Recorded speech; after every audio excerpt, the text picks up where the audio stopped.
Good day. As world attention focused over the course of August on the situation in Afghanistan, events in other places continued to happen, and they increasingly now slotting in to the great overarching issue of our time, the great conflict between the Western Alliance, led by the United States, and the emerging Eurasian bloc, led by China and Russia. And one country has gone out of its way to become an outlier in this great conflict, and that country is the small Baltic state of Lithuania. Lithuania is a country with just 3 million people. It is very small. It was between 1940 and 1991 a state of the Soviet Union after its annexation by Joseph Stalin over the course of in 1940 during the Second World War. But it gained its independence in 1991 following the attempted coup against Gorbachev in August of that year, and it has since become a member of both the European Union and of the North Atlantic Treaty Organization of NATO. However, Lithuania, together with the two other Baltic republics, Estonia and Latvia, doesn't seem to be able to put this issue of its former rule by the Soviet Union to one side, and has become, dare I say it, perhaps the most vehement anti-Russian voice within the European Union and within NATO. It has been a major lobby within the European Union, completely disproportionate to its size, for ever more severe sanctions against Russia and for ever stronger actions against Russia. And of course, it has also positioned itself as one of the major players in events in Belarus. It hosts many Belarusian exiles, and it also hosts Mrs. Tikhanovskaya, the leader of the Belarusian opposition, or at least so the West would have us believe. Opinion polls in Belarus actually suggest that Mrs. Tikhanovskaya actually has only very minimal support now in that country. One effect, of course, is that Lithuania's relations with Russia have become extremely bad, and so now have its relations with Belarus. And of course, Belarus is retaliating by directing a refugee flow towards Lithuania and Lithuania's close ally, Poland, which the Lithuanians are becoming increasingly discomfited by and which they are trying to take steps to block. But perhaps on top of all these anti-Russian and anti-Belarusian actions, which do have, let's be straightforward about it, an explanation, if not a justification, in recent history, Lithuania has now decided to take on another big power, the other great Eurasian power, China, a country ultimately far more mighty than Russia, and one which one might have thought Lithuania would want to maintain good relations. I would add that in picking a fight with China, Lithuania is taking the opposite approach to its close ally, Ukraine, which on the contrary has worked extremely hard to maintain good relations with China, even voting alongside China on the West China issue in the UN Human Rights Council and against the United States. Well, Lithuania shows no such ambiguities. It has sided with the United States on anti-Chinese questions with increasing vehemence, and back at the end of July, it took the extraordinary step of agreeing with Taiwan to exchange representative offices. Now, it should be said that these representative offices that Lithuania is going to establish in Taiwan, and which Taiwan will reciprocally establish in Lithuania, are not full-fledged embassies. Lithuania has not yet taken the fatal step of actually recognizing Taiwan's independence. However, these representative missions are just one step below embassies, and of course they are, or rather they put, Lithuania on the flight path to recognizing Taiwan's independence if, as many believe and expect, Taiwan soon declares independence from China and from the government in Beijing and declares itself to be an independent country. And of course, China, which is completely committed to its one China policy and which regards Taiwan as a part of China, separated from Taiwan at the end of the Chinese Civil War of the 1940s and protected from reunification by China by the United States, China has reacted extremely negatively, very angrily to this development, as it might have been expected to do. The first response, inevitably, was a furious editorial in Global Times, which appeared at the beginning of August. I'm going to read it out in full because some of the points it makes, alongside some of the rather strong language, are actually highly insightful. And it says the following. Global Times says the following. Lithuania will pay the price for making radical moves on the Taiwan question.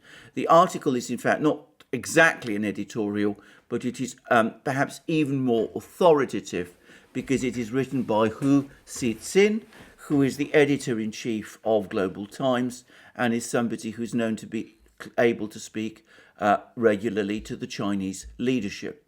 And this is what Hu Cixin has to say.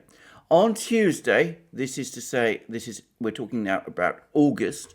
On Tuesday, China decided to recall its ambassador to Lithuania. It also demanded the Lithuanian government recall its ambassador to China. According to the Chinese Foreign Ministry, this action must be taken because the Lithuanian government recently has announced its decision to allow the Taiwan authorities to open a representative office under the name of Taiwan. Lithuania, with a country of less than 3 million, is one of the 3 Baltic states. The country was once annexed into the Soviet Union by Joseph Stalin on the eve of the Soviet-German War, 1941 to 45. It regained its independence in 1990. Lithuania is the most anti-Russia country in Europe. It often waves the anti-Russian flag. Now it is the country that has gone the furthest on the anti-China path in Europe. The strategy of this small country is to cling to the US as tightly as possible. It is a US running dog that barks most fiercely at the strategic rivals of the US in exchange for US protection. In his 2002 speech in Vilnius, former US President George W. Bush said anyone who would choose Lithuania as an enemy has also made an enemy of the United States of America. His words are displayed on a plaque in the town hall building of Vilnius, Lithuania's capital.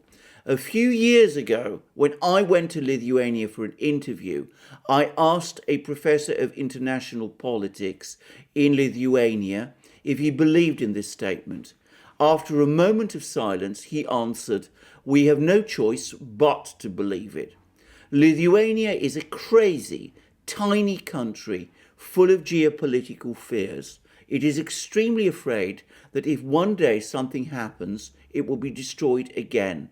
And for Lithuania, the way to get rid of its fear is to do silly things over and over again to show its fearlessness and to attack whomever the US hates.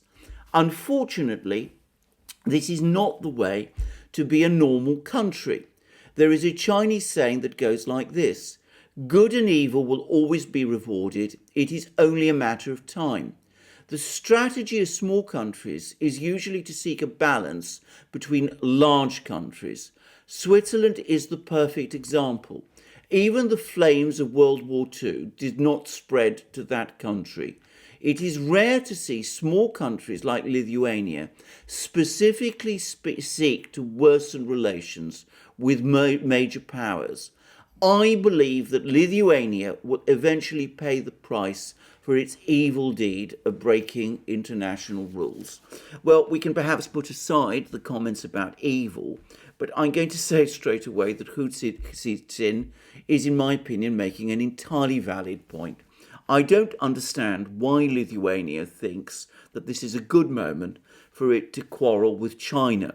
China, after all, is the country which has the greatest leverage on Russia, and incensing China is not going to make the Chinese any more willing to influence China to pursue a passive policy to Lithuania in the event that relations between Lithuania and Russia turn ugly. I would also add that Hu Jintao is absolutely right in the comments that he is making about Lithuania's relations with Russia. Lithuania has gone out of its way to make its relations with Russia as difficult as possible, assuming a threat from Russia to itself, which I can absolutely say that is not there. The Russians are not interested in Lithuania or indeed in the Baltic states. They see them as a nuisance and an irritation, but they have absolutely no interest in them at the present time. The only circumstance in which Lithuania could find itself threatened by Russia again is if the Russians perceived a threat from the Baltic states to themselves. Of course, if Lithuania goes out of its way to antagonize Russia by aligning itself with the United States in a way that could make the Russians decide that Lithuania, along with the other Baltic states, is indeed a threat, then the calculus would change, and then possibly, just possibly, the Russians might take some action. At that point, as Hu Jintao correctly implies, there is very little that the West would realistically be able to do, because despite all sorts of brave words and claims that have been made by the various Western powers, the Baltic states, as every NATO strategist knows, are all but impossible to defend, and I cannot realistically believe that the United States or NATO would seriously begin World War III in order to defend them. Having said that, I want to stress again, that is not the situation we are in today. No doubt there are many people who will strenuously disagree with me on all of these things, but seriously, the best guarantee of Lithuanian independence and the independence of the Baltic states is good relations with Russia and ultimately good relations with China, which would mean that neither Russia nor China would have any interest in attacking or subjugating them, with all the enormous problems and difficulties and embarrassments which that would entail.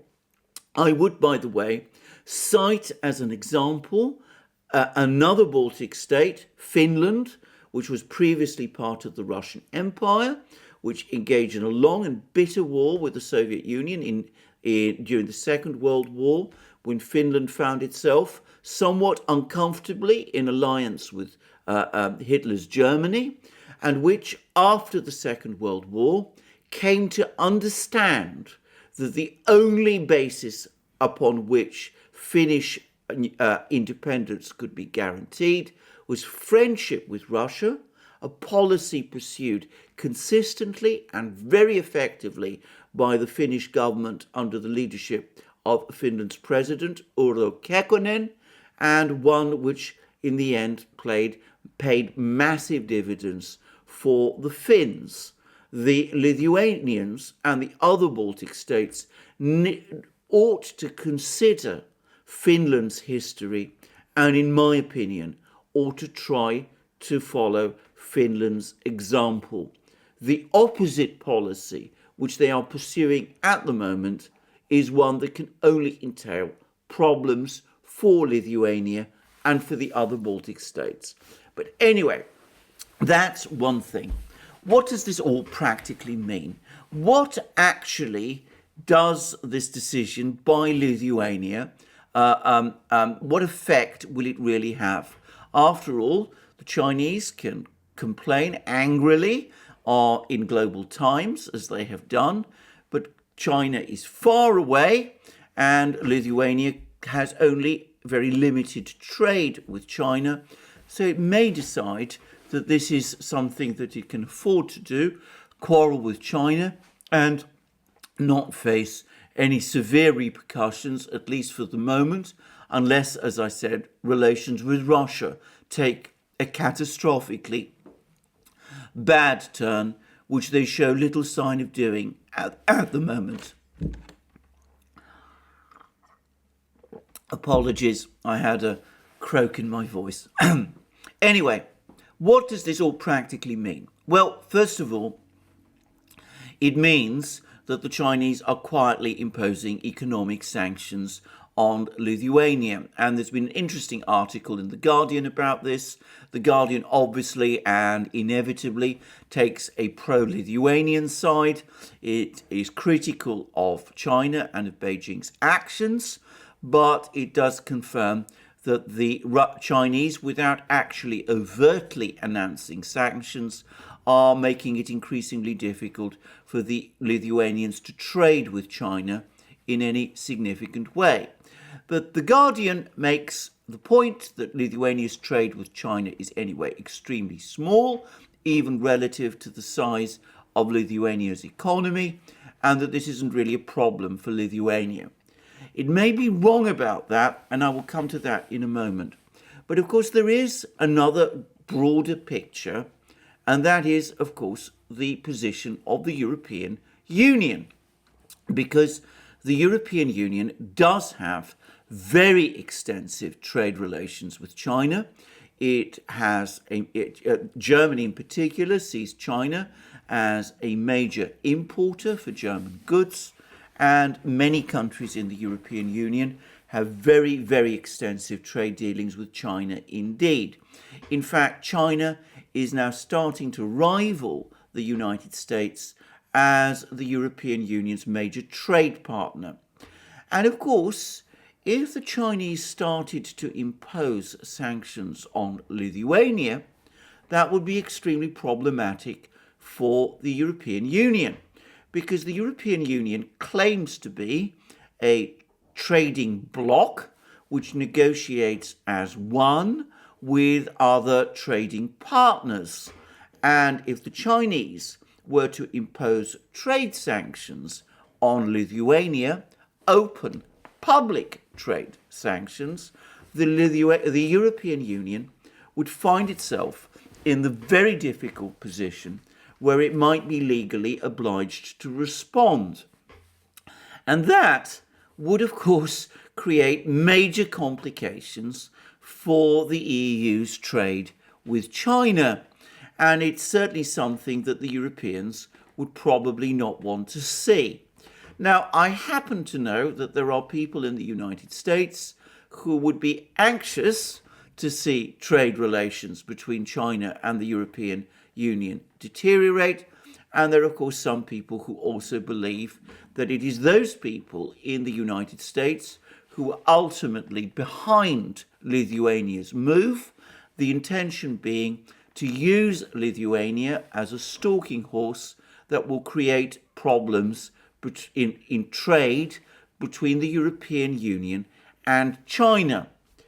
But the extraordinary thing about this is that whilst obviously it would be a major problem for China if its trade with the European Union had to be circumvented, it would be also a major problem for the European Union also. In fact, for Germany especially, I think it would be practically a catastrophe. Given that this is so, we see again how German tolerance, or at least acquiescence, in the policies of the Baltic states and Poland are starting to cut against German economic interests. The Germans were, in the early 2010s, forging ahead with very close economic ties with Russia. But they let themselves become sidetracked by an adventure that other countries, namely Poland, the Baltic states, and Sweden, wanted to, and of course the United States, wanted to engage with in Ukraine. And along the way, the Germans found themselves obliged or strong-armed into agree to comprehensive EU sanctions against Russia. Now, apparently, Merkel was persuaded to go along with those, something which, by the way, she should never have done, in the belief that those EU sanctions would quickly bring the Russians to heel. But of course, that has never happened.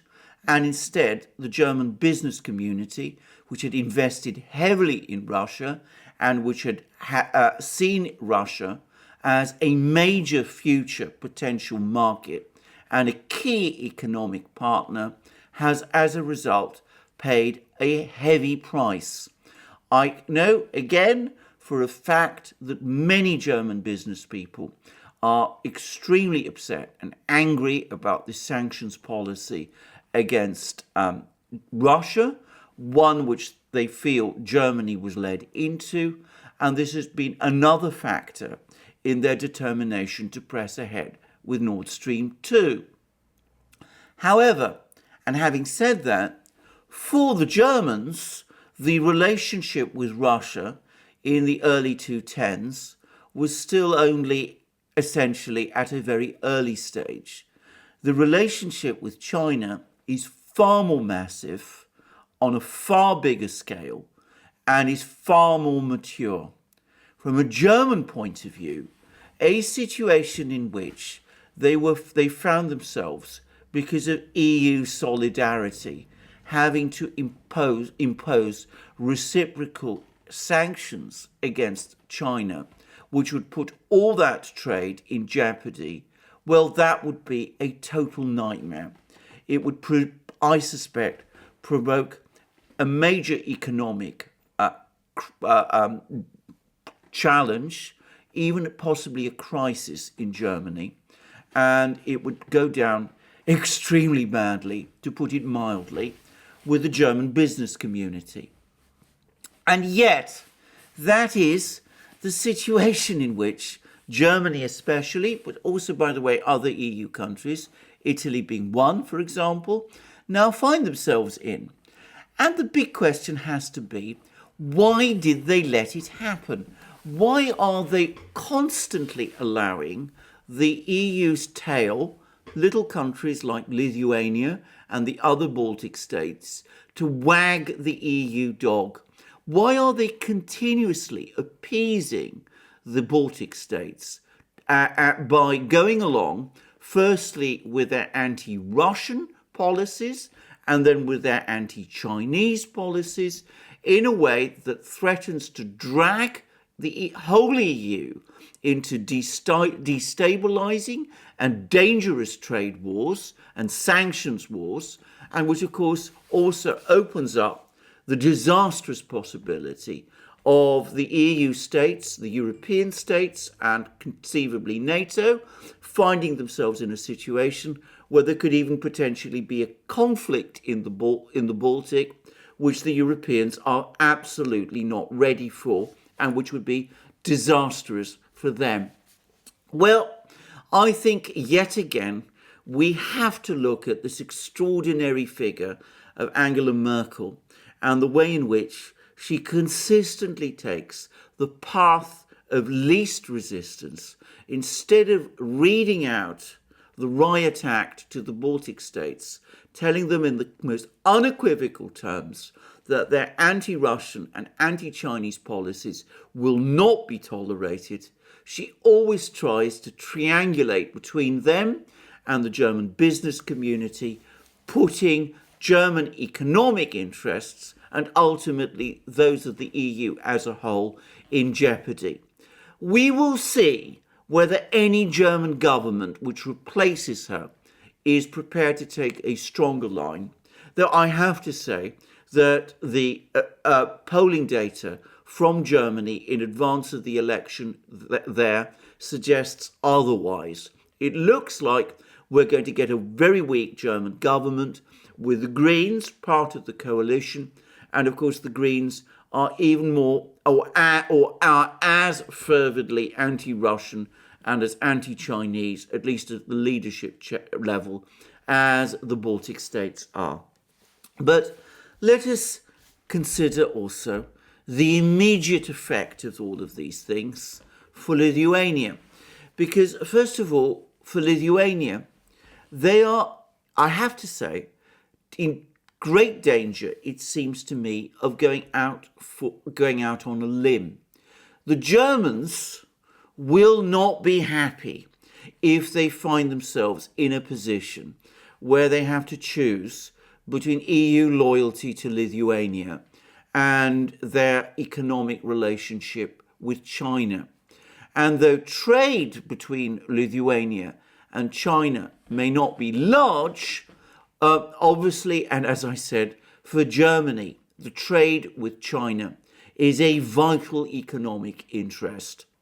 I suspect that sooner or later, that lecture from Germany, that reproof from Germany to Lithuania and to the other Baltic states will come, and these kind of gesture politics that the Lithuanians and the Baltic states are engaging in is only one day going to hasten that day, at which point Lithuania and the Baltic states could find themselves isolated with an angry Russia and an angry China at their doorstep, and the United States far away and with little it can realistically do. But there is also an immediate outcome, and this does relate to the continued development of the Lithuanian economy.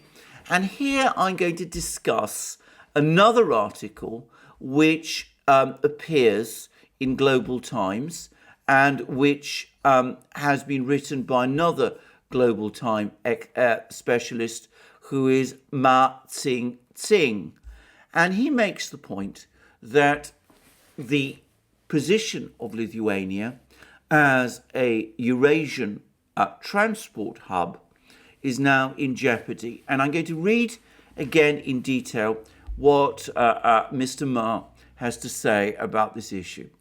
Direct rail links between China and Lithuania may be suspended, says Duran Tantien, a social media account affiliated with state broadcaster Chinese Central Television on Saturday, citing an authority figure. Experts warn that as Lithuania has recently tried hard to show its position in siding with the US by persistently provoking China over the Taiwan question, it will push the small Baltic country into further isolation and result in it eventually losing its advantage as a European transport hub. This could happen because Lithuania is replaceable. China can export goods to Europe by transporting them through Russia and Poland. Zhang Hung, an Eastern European studies expert for the Chinese Academy of Social Sciences, told Global Times. There is an old Chinese saying that goes, harmony brings wealth. International economic and trade cooperation is also based on sincerity and mutual respect. Thus, Lithuania's incorrect foreign policy approach will make it lose a promising trade partner, becoming more isolated. The Baltic country has always had a national strategy of building itself into a regional transport hub and international logistics transfer centre, with Klaipėda port alone providing over 58,000 jobs for the country and contributing 6.13% of its GDP, according to Duran Tantien report. China-EU rail freight plays an important role for the hub. Although international freight has battered last year amid the pandemic, Lithuania became the new postal hub of Europe, seeing a record of 33 full postal trains between the end of 2019 and July 2020. However, Lithuania escalated its own sabotage over its sound economic and trade cooperation with China by recently allowing Taiwan's separatist authorities to open a representative office under the name of Taiwan, a move provoking the One China principle. The small European country will be hoisted by its own petard by acting as a chess piece of the US strategy against China once the latter cuts trade exchanges with the Baltic country.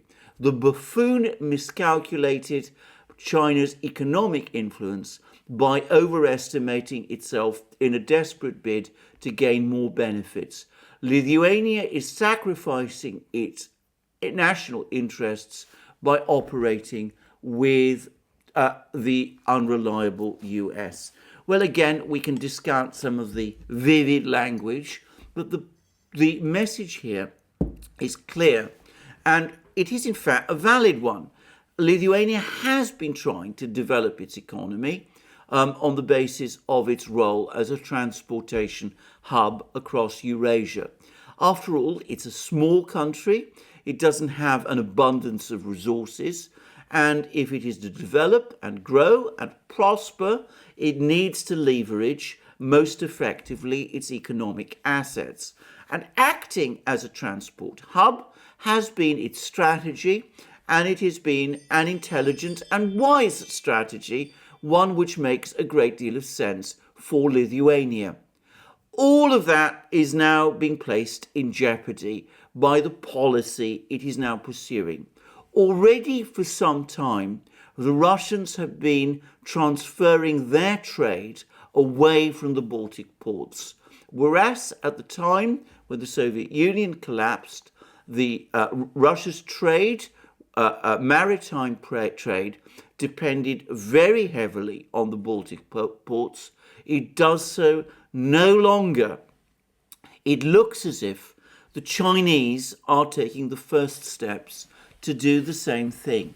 And eventually, one has to wonder to what extent Lithuania's plans for continuing as a transportation hub will remain viable whilst it pursues policies like this.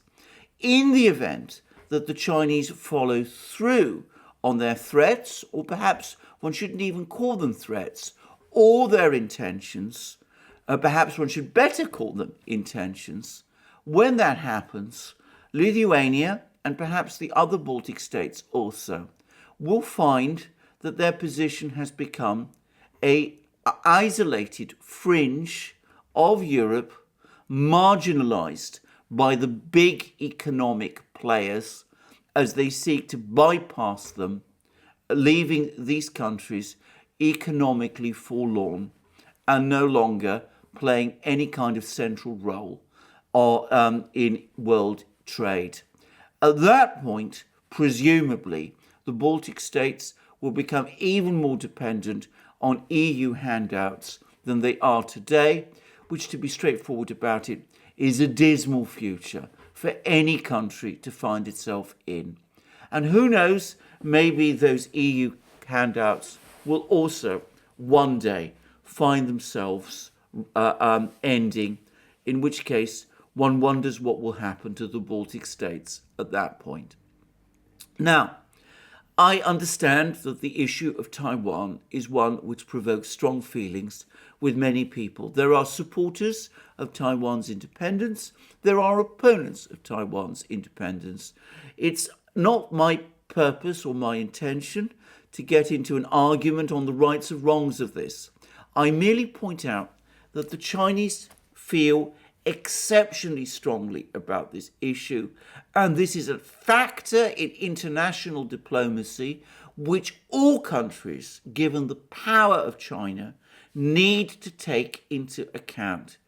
even the mighty United States is going to have to find some way of accommodating Chinese feelings on this issue, or find itself drifting into a war in the Taiwan Strait for which it is not ready and where the military balance is shifting against it. This is a topic I have obviously discussed many times in these programs. For a small country like Lithuania to get drawn into this kind of issue is incredibly reckless. As Global Times said, it is actually silly. If a small country gets into a quarrel between giants, it risks getting badly hurt. At this point, I'm afraid I have to leave you. I have a ring on my door, which I have to answer. I look forward to you joining me soon in future programs on this channel. Thank you for joining me today.